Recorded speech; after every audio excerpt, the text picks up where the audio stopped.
This is Daily Armenia, CivilNet's daily news digest. Here are today's top stories from Armenia, Nagorno-Karabakh, and the region.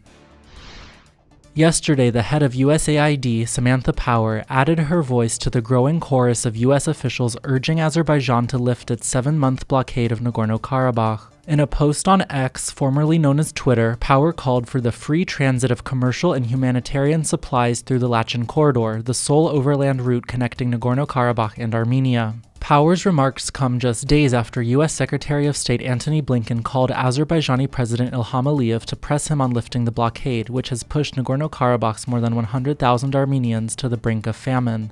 In more news from Washington, State Department spokesperson Matthew Miller told reporters yesterday his agency continues to believe that a peace agreement between Armenia and Azerbaijan is within reach, and called on both parties to make difficult compromises. And in related news, the U.S. Embassy in Yerevan told Radio Azatutun today that Louis Bono, Washington's special representative for the South Caucasus, will visit the region later this week to support the Armenia-Azerbaijan peace process. No other details were made immediately available. Since the 2020 Nagorno-Karabakh War, the United States and European Union have together supported one track of Armenia-Azerbaijan peace talks, while Russia has overseen a separate track. Neither has made any discernible progress toward a deal. The European Court of Human Rights has ordered Azerbaijan to provide information within 1 week on the health of Vagiv Khachaturian, the Nagorno-Karabakh resident who was detained over the weekend during a medical evacuation. The order comes just days after Armenia appealed to the Strasbourg court over Khachaturian's detention. 68-year-old Khachaturian was detained Saturday as he passed through Azerbaijan's checkpoint on the Lachin Corridor during a medical evacuation facilitated by the International Committee of the Red Cross. He was scheduled to undergo heart surgery in Yerevan. In a statement, Azerbaijan's Prosecutor General's office called Khachaturian an internationally wanted fugitive and charged him with massacring and deporting Azerbaijani civilians during the First Nagorno-Karabakh War in the early 1990s. Khachaturian's relatives and senior Nagorno-Karabakh officials have dismissed those allegations. Armenia's Human Rights Defender's Office has said its staff could not find Khachaturian on any international wanted lists. Since the start of Azerbaijan's blockade, the Red Cross has evacuated nearly 700 people from Nagorno-Karabakh to Armenia for urgent medical treatment, but since last month, Azerbaijan has significantly restricted the humanitarian organization's work in the region.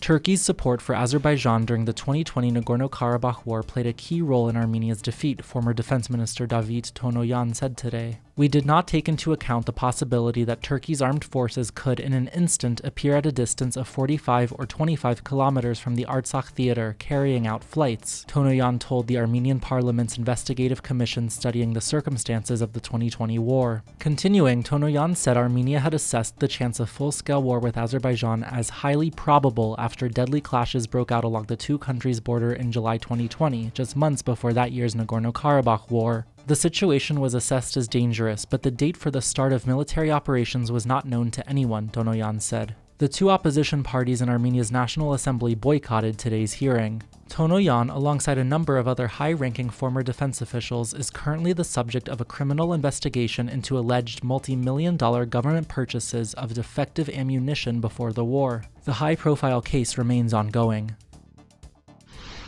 In sports news, professional football player Lucas Zelarayan will join Saudi Arabia's Al Fateh Football Club. The attacking midfielder leaves Columbus Crew in the U.S. state of Ohio, where he has played since 2019. Zelarayan, who hails from Argentina, also plays for Armenia's national football team.